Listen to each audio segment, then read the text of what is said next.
May mga phone application ba kayo dyan sa inyong mga Android phone na kahit hindi nyo ginagamit ay nagko-consume pa rin ng internet data load ninyo? Madalas itong nagiging problema ng mga tao na hindi nakaregister sa mga unli data promo sa kanilang mga internet network provider. Dahil mas mabilis na uubos yung kanilang mga internet data load. Kung ganito rin ang problema ninyo mga boss, ay meron ako sa inyong ituturo na paraan para kahit papano ay masolusyonan yung ganitong problema. Ang unang dapat nyo lang gawin mga boss ay hanapin lang po yung phone application na yun na nagraran kahit hindi nyo naman po ginagamit. So for example mga boss, itong phone application na ito ay madalas na nagsisend sa akin ng notification kahit hindi ko naman ino-open or ginagamit.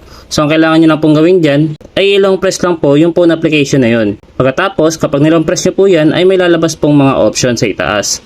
Ang kailangan nyo lang pong gawin dyan ay pinutin lang po ito pong app info para po mapunta po kayo sa setting ng phone application na yun.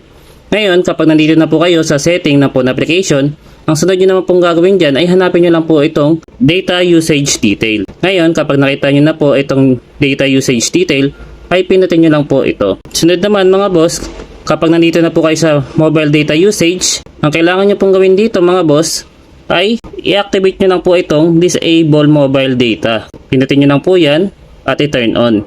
O kaya pwede nyo rin pong i-disable wifi para po hindi na po gumana yung phone application na yun kapag nag-o-open po kayo ng inyong mga data internet network o kaya ng inyong wifi internet network. At pagkatapos, i-turn off nyo rin po itong background data para makasiguro po kayo na hindi na po ito gagana kapag nag-o-open po kayo ng inyong mga internet data network. So sa ganitong paraan mga boss ay pwede nyo na pong matipid yung inyong mga internet data load.